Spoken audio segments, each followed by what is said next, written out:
What's up, house groups? We're in the middle of a series, When the River Runs Dry, about the life of Elijah. And on Sunday, Jody talked about the most incredible, ridiculous moment of his life, the showdown with King Ahab and the prophets of Baal on top of Mount Carmel.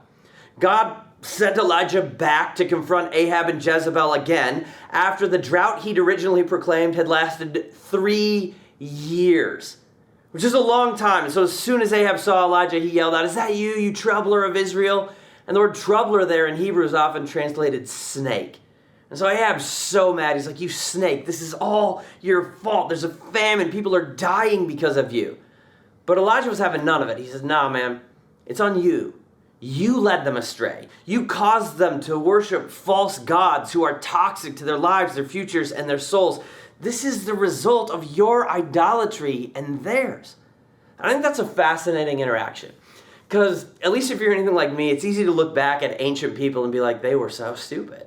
Why would they have believed some idol carved out of wood or like forged out of metal sitting on the mantle of their house was actually causing rain to fall and crops to grow and their lives to prosper? It's primitive and idiotic. And we look around the world at other cultures and think the same thing. I remember being in Haiti for the first time, walking by all these houses that had like a cross in the front yard with a goat skull hanging on it.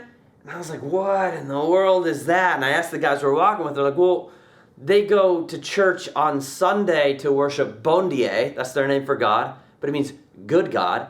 And then they go to the voodoo priests and worship bad God and bad God and bad God and bad God. They're just syncretists. They're kind of trying to appease everybody. And I thought, that's so dumb. And I think in our culture we get real judgmental about that. And then we turn around and buy in hook, line, and sinker to the modern idols of America.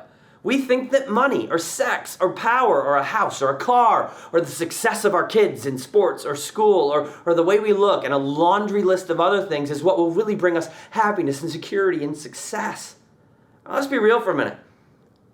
We worship the same stuff everybody around the world worships. We worship the same stuff ancient people worship. We just call it a 401k instead of calling it Baal.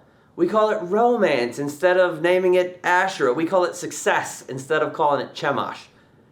But we, just like them, kind of half chase God while believing deep down we really need that other stuff, those idols too, if we're going to claim the lives we long for. So we try to play both sides. We keep our options open. We chase the idols our hearts want to chase, while also trying to check enough God boxes to keep him happy too. We just don't recognize it because we don't want him. And that's where Israel was at in Elijah's day. They were trying to serve God a little and check some boxes, but also selling out to Baal and Asherah. And the truth is, this is an ancient issue. This is a human issue because it gets to the heart of who we were made to be. We were built for intimate connection with our Creator. Which is why the first commandment is, you shall have no other gods. That's why Jesus, when he got asked what the most important command was, said, love the Lord your God with all your heart and all your soul and all your mind and all your strength. Not part of it, all of it. That's what matters and brings life. And so the devil, the enemy of our souls, has always attempted to provide us with false gods to take the true God's place. And here's what we got to understand. False gods promise what only the real God provides. False gods promise well, only God actually provides security, success, happiness, and wholeness. But we keep chasing those things through the pursuit and worship of our own little idols. Like whichever ones our hearts are uniquely drawn towards. And it's destructive. That's what Elijah was trying to help Israel see. And so he called the whole nation to Mount Carmel for a showdown with the prophets of Baal. They built 2 altars, put a bull on each of them, and said, all right, let's figure out who the real God is. Whichever one sends fire from the sky to consume this offering is real. And before it went down, Elijah threw down the gauntlet to all the people there. He said, whichever one is real, follow that God all in.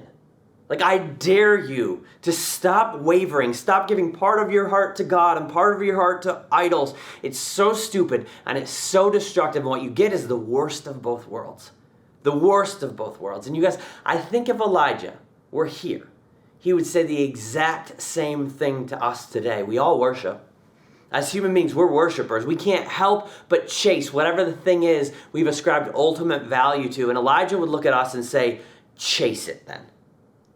Go all in. Stop wavering. Stop sitting on the fence. Sitting on the fence doesn't allow you to move, and also it hurts before too long. So get off the fence and just do it. Quit lying to yourself and everybody around you about what you're really worshiping, and go for it. Because a little bit of God and a little bit of the world makes the world no fun and God a heavy burden. So if you really think sex or romance is the thing, go chase it all in. I dare you. Just abandon your family. Get some plastic surgery, dye your hair, sleep around, go all in and go for it. Quit half-heartedly following God and then keeping a porn addiction on the side. Stop lying, you wimpy, self-deceived, half-hearted, useless idolater. Just do it or don't. But get off the fence. Like, if you really think money's where it's at, chase it with your whole heart. Don't even have a family, that'll get in the way. Trample the people close to you so you can get more. Claw your way to the top. Lie, cheat, and steal to accumulate it. Then buy all the toys that'll make you happy. Get a big enough number in that retirement account. Just quit being full of crap and pretending to chase God while really mostly believing money is the source of your security.